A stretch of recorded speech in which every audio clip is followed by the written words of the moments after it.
उत्तराखंड की सरोवर नगरी नैनीताल अपनी सुंदरता के लिए जानी जाती है, लेकिन लगातार हो रहे भूस्खलन के कारण नगर के अस्तित्व में खतरा मंडरा रहा है। इन सब चीजों को अनदेखा करते हुए प्रशासन द्वारा भविष्य में पर्यटन को लेकर कई निर्माण के प्लान हैं। पर ऐसे में सवाल ये उठता है कि जहां एक तरफ बलिया नाला दरक रहा है और शहर के अंदर की चोटियों में लगातार भूस्खलन हो रहा है, साथ ही झील से लगी ठंडी सड़क में आए दिन भूस्खलन की घटनाएं देखने को मिल रही है, तो ऐसे में नैनीताल और इसके आसपास इतना भारी निर्माण कैसे संभव है? प्रसिद्ध इतिहासकार और पर्यावरणविद प्रोफेसर अजय रावत बताते हैं कि नैनीताल बेहद संवेदनशील है। देखो, नैनीताल जो है वो अत्यधिक संवेदनशील इलाका है और अंग्रेज लोग इस बात को अच्छी तरह से समझते थे। इसीलिए उन्होंने नैनीताल को 3 जोन्स में बांटा था। सेफ जोन, जहाँ पर कंस्ट्रक्शन किया जा सकता है, निर्माण किया जा सकता है, जो बिल्कुल सुरक्षित है। फिर उन्होंने किया था अनसेफ जोन। अनसेफ जोन जहाँ किसी भी प्रकार का निर्माण नहीं हो सकता है। और तीसरा जोन जो था वो था डेंजरस जोन। डेंजरस जोन का मतलब ये था कि आप अपने रिस्क पे वहाँ पर निर्माण कर सकते हैं।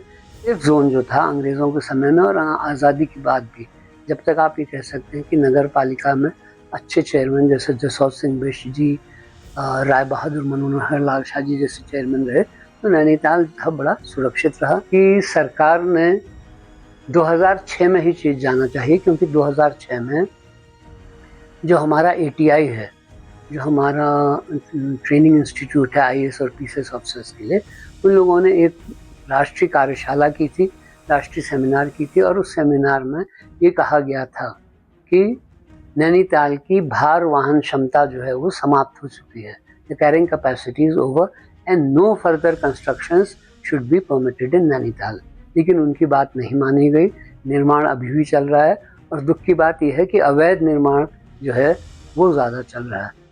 इसके साथ ही साथ जो नाले हैं, जो हमारे धारे थे, उन धारों और नालों के ऊपर भी निर्माण होने लगा है। और ये वो नाले हैं जिनको नैनीताल की लाइफ लाइन माना जाता है। कि बलिया नाला की स्थिति आप जानते हैं, बलिया घाटी की स्थिति आप जानते हैं, बिल्कुल ही जर्जर हो चुका है।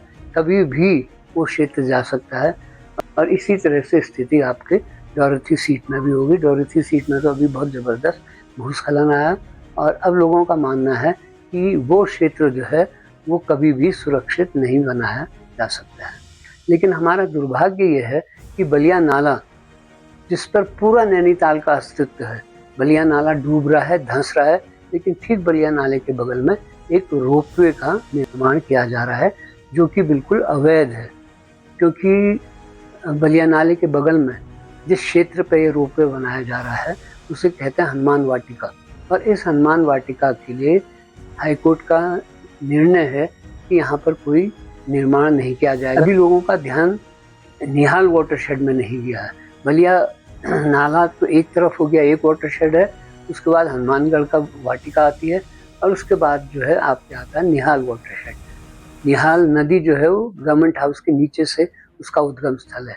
वो क्षेत्र भी धंस रहा है और उस क्षेत्र में भी आप देखें बहुत ज़बरदस्त भूस्खलन आने लगे हैं। टूरिज्म जो है वो नियंत्रित करना होगा। जो पार्किंग का लोग हल्ला कर रहे हैं और अंधाधुंध पार्किंग बना रहे हैं और ट्रैफिक पर कोई कंट्रोल नहीं कर रहा। मुझे लगता है कि पार्किंग की अब आवश्यकता नहीं है। ज़्यादा आवश्यकता है कि जब टूरिस्ट ज़्यादा है तो उन्हें हल्द्वानी में ही रोक दिया जाए। नाला जो है वो खुद धंस रहा है। बलिया नाला की स्थिति आपको आश्चर्य होगा, 1995 में जब मैंने सुप्रीम कोर्ट में केस किया था, writ petition number 694 of 1993 decided in 1995, तो उस रिट में क्लियरली सुप्रीम कोर्ट ने महसूस किया कि बलिया नाला धंस रहा है, बलिया नाले में कोई निर्माण नहीं होना चाहिए, कुछ नहीं किया जाना चाहिए, एंड बलिया नाला should be repaired on a war footing, ये सुप्रीम कोर्ट ने कहा है। लेकिन इसके बावजूद वहाँ पर ये कोयला टाल का ये बन रहा है, जो कि गलत है। नैनीताल से तनुज पांडे की रिपोर्ट।